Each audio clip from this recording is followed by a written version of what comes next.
Bonjour chers élèves, dans cette vidéo, tu vas pouvoir apprendre à utiliser les triangles semblables, à reconnaître deux triangles semblables. Alors la première chose qu'on va voir, la définition de deux triangles semblables. Alors, qu'est-ce que ça veut dire deux triangles semblables? Eh bien, deux triangles semblables veut dire que ces deux triangles, ils ont leur angle 2 à 2 de même mesure. Qu'est-ce que cela veut dire? Ben, cela veut dire que, par exemple, j'ai ce triangle-là.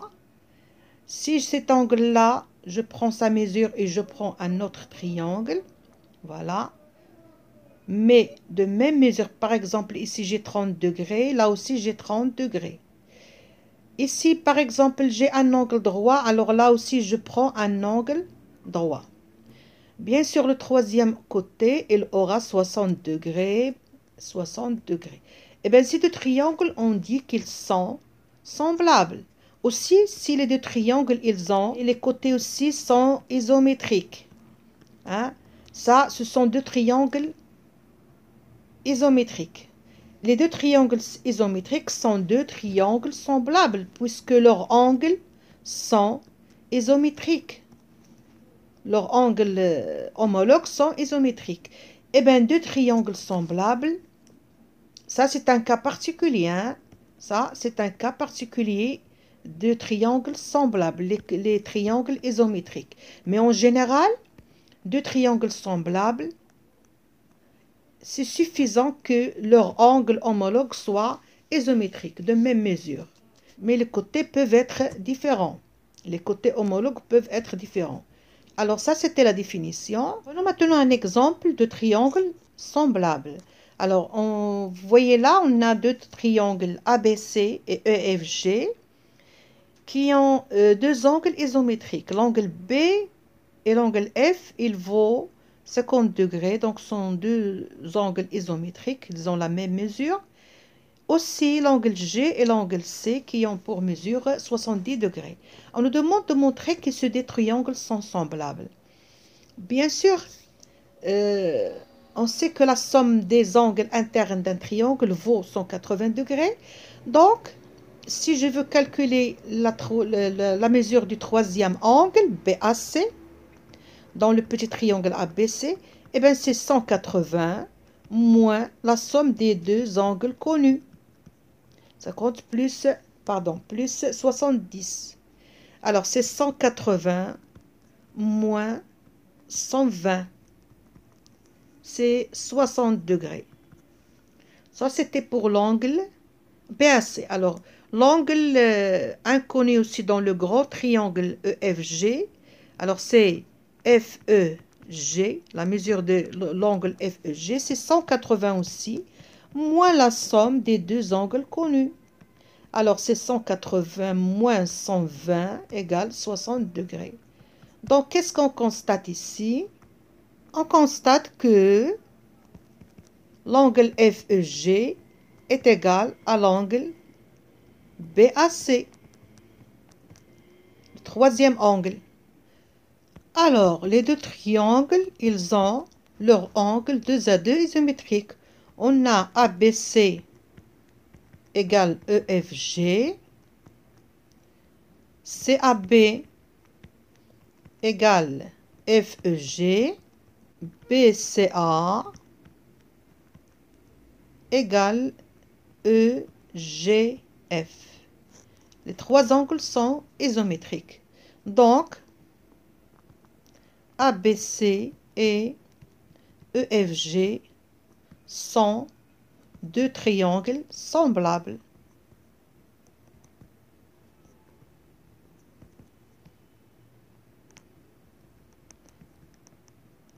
Alors, ça c'était pour la définition. Maintenant, pour le vocabulaire. Alors, on a ici deux triangles semblables, ABC et A'B'C'. Ce sont deux triangles semblables. Alors, on voit bien que l'angle A et l'angle A' sont deux angles isométriques. Ils ont la même mesure. Alors, on les appelle deux angles homologues.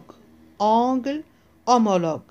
Aussi, l'angle B et B' sont deux angles homologues. L'angle C et C' sont deux angles homologues. Alors, les sommets des triangles, le sommet A et le sommet A', sont dits aussi sommets homologues. B et B', sommets homologues. C et C', sommets homologues. Alors, les côtés AB et A'B' sont dits aussi côtés homologues.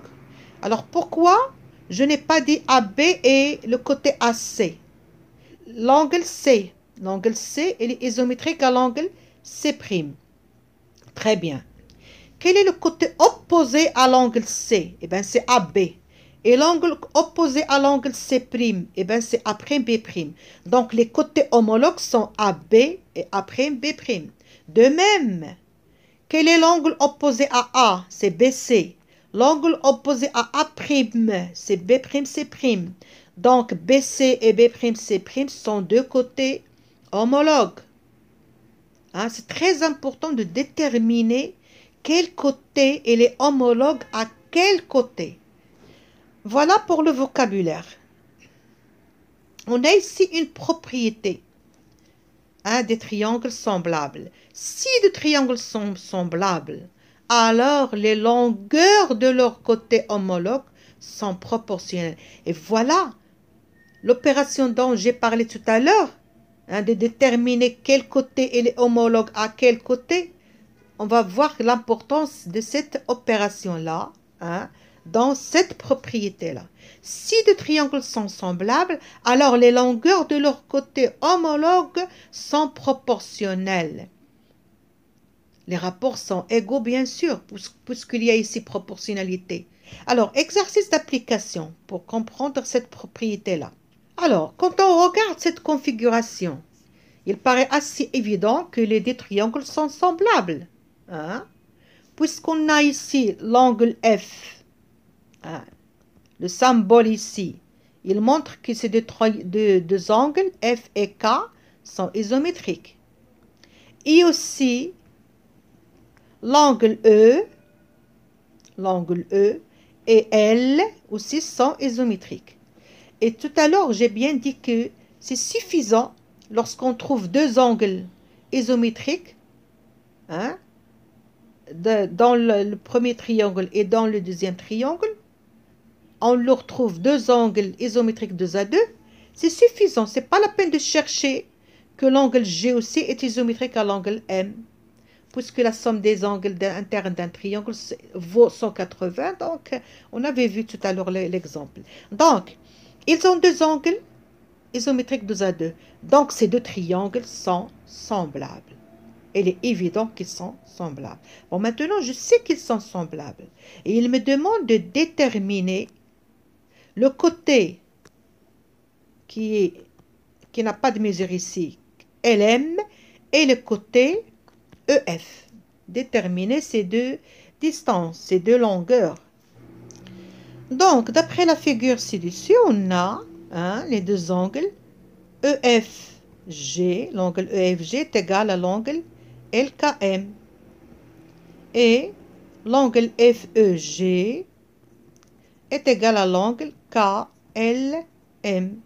Voilà, deux angles isométriques 2 à 2. Cela est suffisant de dire que donc les deux triangles EFG et LKM sont semblables. Écoutez, l'idée ici est d'arriver à prouver que deux triangles sont semblables, sont effectivement semblables. Et ensuite,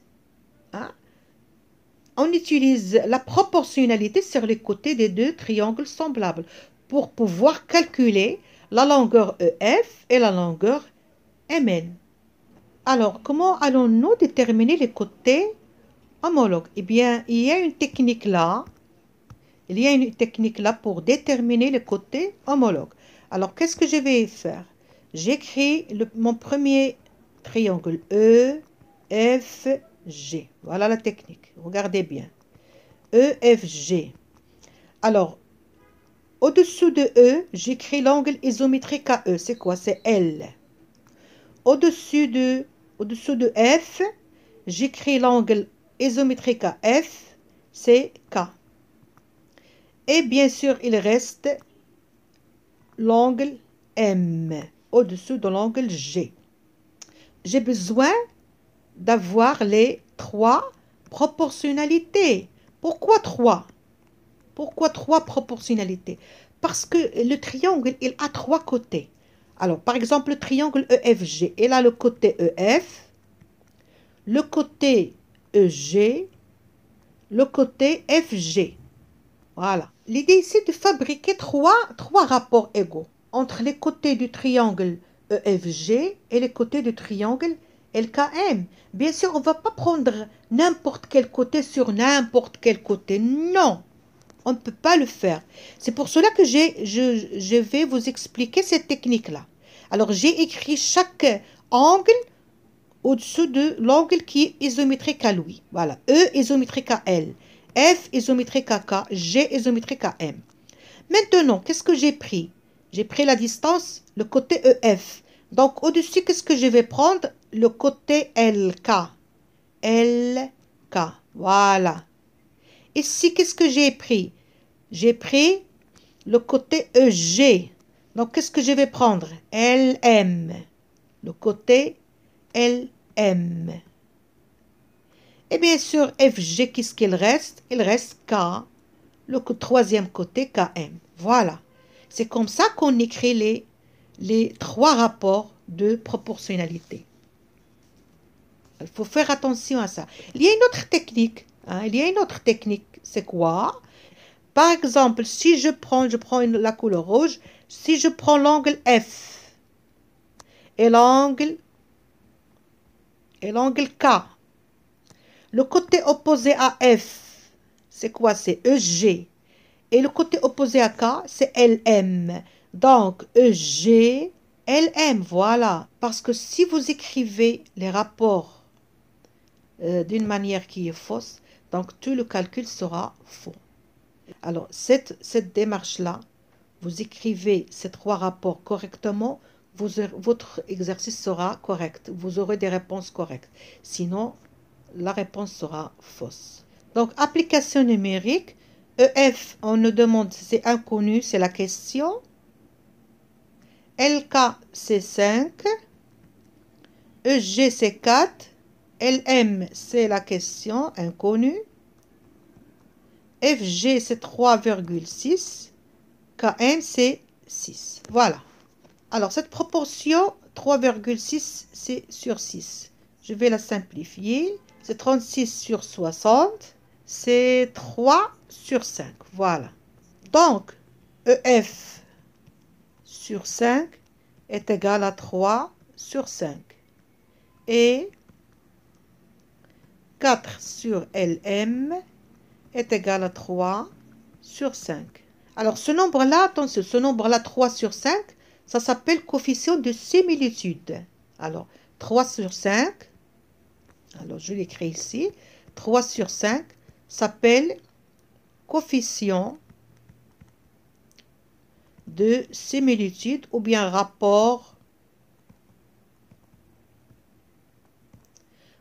de similitude.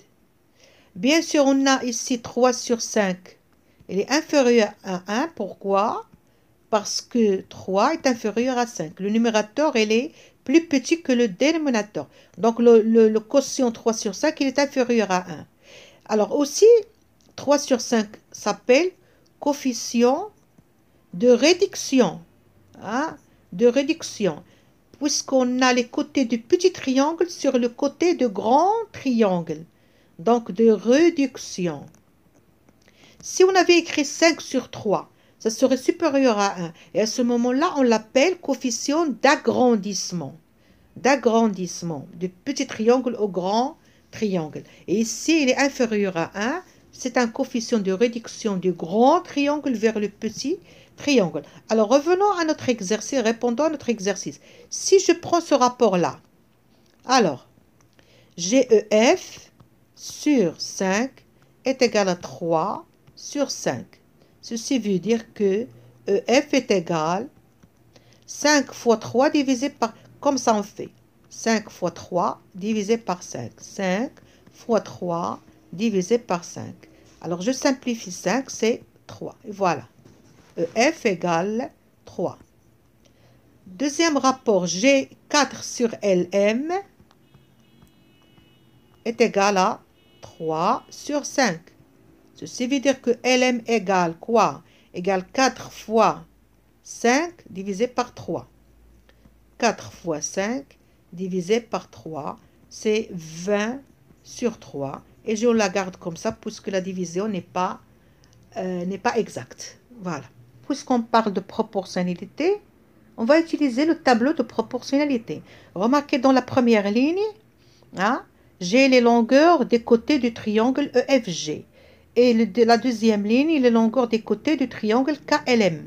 Alors, les côtés connus, je les marqués, hein, et l'inconnu, c'est EF et LM. C'est d'ailleurs la question. EF et LM. Alors, pour passer du côté du triangle, du petit triangle KLM vers le triangle EFG, ici, on avait trouvé, regardez là, 3,6 divisé par 6, on avait trouvé qu'il est égal à 5 sur 3. Alors, on a dit que le coefficient de similitude ici, c'est 5 sur 3 ou bien 3 sur 5. Donc, pour passer des côtés du triangle KLM vers les triangles EFG, je dois multiplier par le coefficient de similitude qu'on avait trouvé, 3 sur 5. Mais pour passer des longueurs du triangle EFG vers le triangle KLM, on multiplie par l'inverse de ce coefficient, c'est 5 sur 3. Alors, par exemple, pour calculer EF, je multiplie 5 fois 3 sur 5. Ça nous a donné 3. Pour calculer LM, alors là, j'utilise ici, je multiplie 4 fois 5 sur 3. C'est 20 sur 3. Voilà, c'est une autre méthode. Hein. Alors, regardons bien cette configuration d'exercice numéro 2. On voit bien ici, on nous donne que EF est parallèle à BC. Aussi, on nous donne que BC égale 5, EF égale 3, AC égale 8. Alors, la question, déterminer la longueur AF. Il nous demande de déterminer la longueur AF. Alors, pour calculer AF, on peut utiliser ici le théorème de Thalès, bien sûr. Mais moi ici, je veux utiliser les proportions, les triangles semblables. Alors, si je compare le triangle AEF et le grand triangle ABC, alors on voit bien qu'ils sont semblables. Pourquoi? Alors, la première chose, ils ont un angle commun. Bon, je vais utiliser les couleurs. Voilà le triangle AEF et le triangle ABC. On voit bien qu'ils ont un angle commun, A. Ils ont un angle commun. EAF, il est confondu à l'angle BAC. Ils ont un angle commun. Et aussi, qu'est-ce qu'on appelle ces deux angles-là? Ces deux angles-là, ce sont deux angles correspondants. Deux angles correspondants. Je fais un petit rappel. J'ai deux droites, par exemple, comme ça, et une 50. Alors, si je compare cet angle à celui-là, hein, ce sont deux angles qui sont du même côté. Hein. La 50, je la mets en vert. Voilà la 50. La 50, il détermine deux parties. Cette partie-là et cette partie-là. Alors, ces deux angles-là, ils regardent de même côté. Hein, ils regardent le même côté. Ils sont de même côté. Mais l'un était à l'extérieur du ruban. Hein, si j'appelle ça le ruban, ça, c'est un ruban. L'un est à l'extérieur du ruban, l'autre est à l'intérieur du ruban. Ces deux angles s'appellent angles correspondants. Mais si de plus, les deux droites sont parallèles, et la 50 toujours. À ce moment-là, ces deux angles correspondants, l'un à l'extérieur du ruban, l'autre à l'intérieur du ruban et qui se trouvent de même côté, ils seront en plus que ça, ils seront isométriques. Ils ont la même mesure. Alors, lorsque deux droites sont parallèles, elles déterminent avec une 50 deux angles correspondants isométriques. Donc, cet angle-là, hein, il est isométrique à cet angle-là. Donc, les deux triangles ABC et AEF, ils ont deux angles isométriques. Et cela suffisant pour dire que les deux triangles sont semblables. Alors, on a... Alors, je pose la figure devant moi. On a EAF est égal à BAC. Angle commun.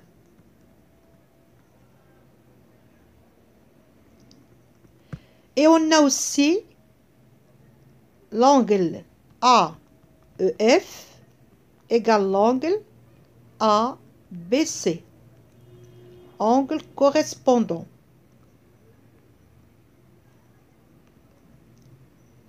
Angle correspondant, bien sûr, déterminé par les parallèles EF et BC à la séquence AB. Donc, cela suffisant. Hein. Donc, EAF et ABC sont deux triangles semblables.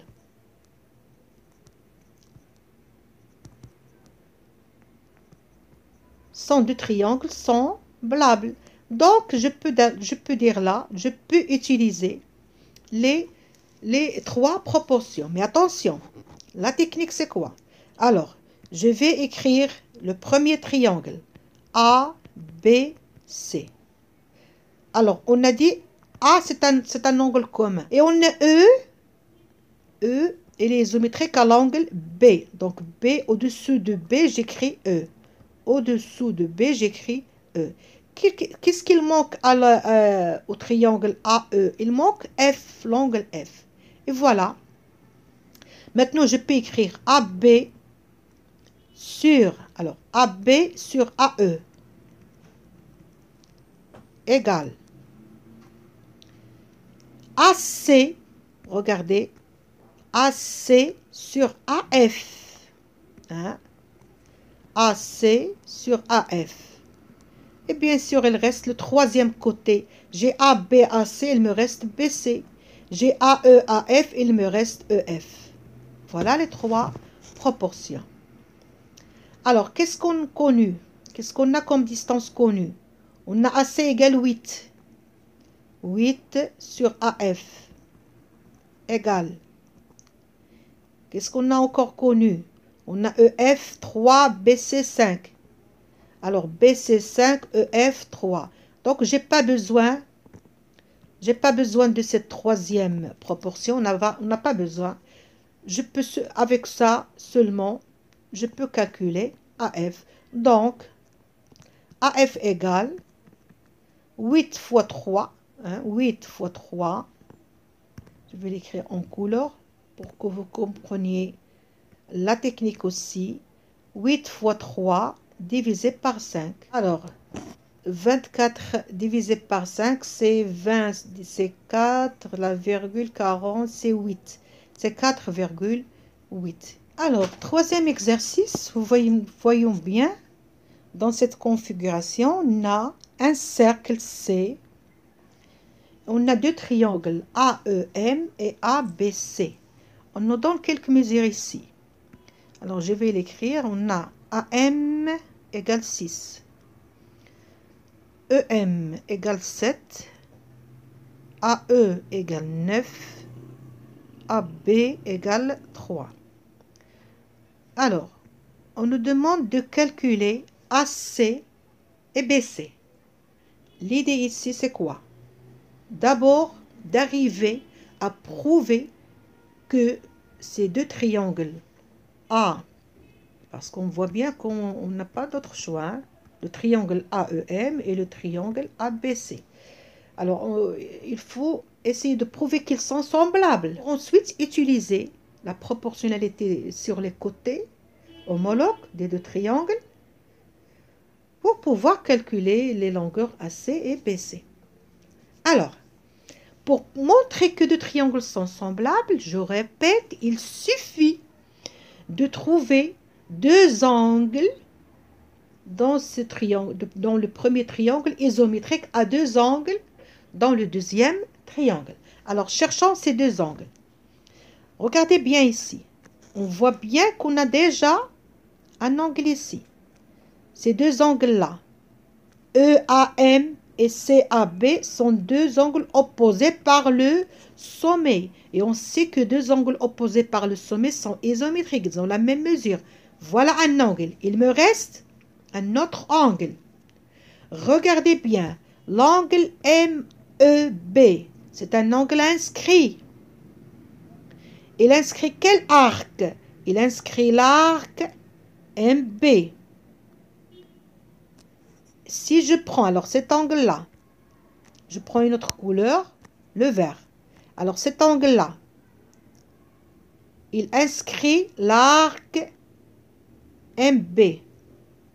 Si je prends l'angle M, l'angle inscrit bien sûr, MCB, il inscrit le même arc. Et on a une propriété très importante qui dit que si deux angles inscrits interceptent le même arc, ils sont isométriques. Donc l'angle E, il est égal à l'angle C. Et voilà, j'ai trouvé deux angles. Je peux dire que les deux triangles sont semblables. Le triangle AEM, il est semblable au triangle ABC. Et je peux, à ce moment-là, utiliser les côtés, la proportionnalité entre les côtés homologues. Alors, j'écris ce que j'ai dit là. Alors, on a BAC est égal à l'angle, voilà, B ici, est égal à l'angle MAE.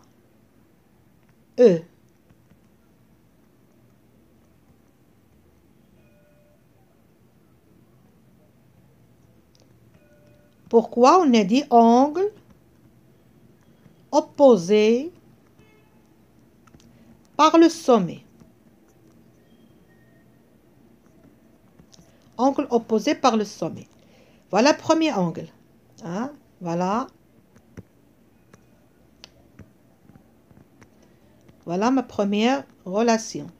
Je la marque par 1. Deuxième angle, on a dit que, et on a MEA est égal à MCB.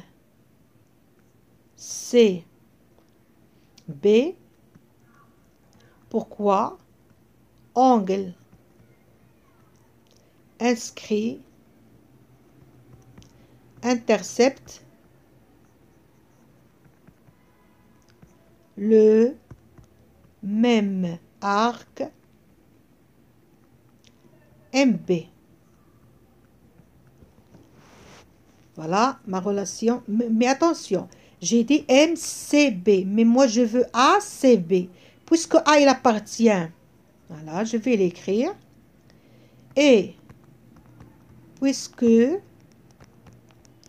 A appartient au segment MC. Donc, l'angle MCB, ce n'est que l'angle ACB. Et alors,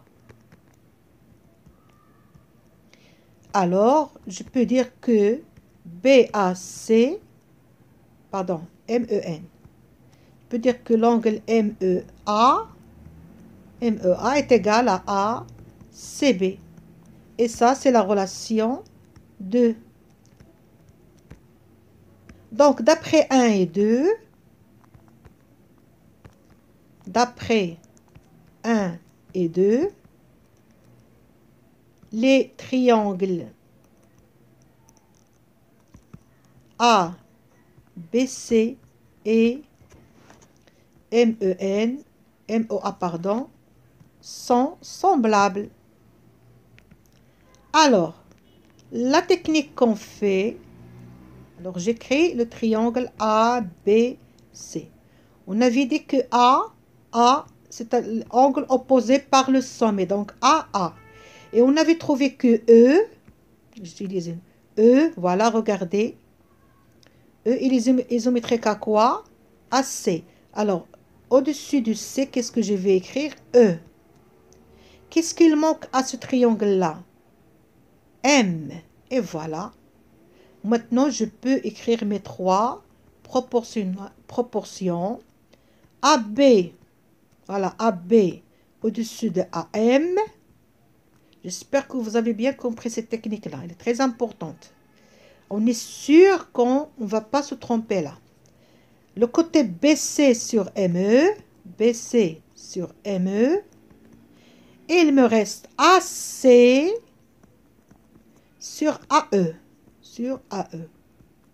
Alors, application numérique, ABC3 sur AM6 égale BC, c'est la question, ME, c'est 7, AC, c'est la question, AE, c'est 9. Voilà. 3 sur 6, c'est le coefficient de similitude. Je le simplifie, c'est 1 sur 2. Ça, c'est le coefficient de similitude ou bien coefficient de réduction. Alors, je prends, pour calculer BC, je prends cette proportion avec le coefficient de réduction. Alors, BC sur 7 est égal à 1 sur 2.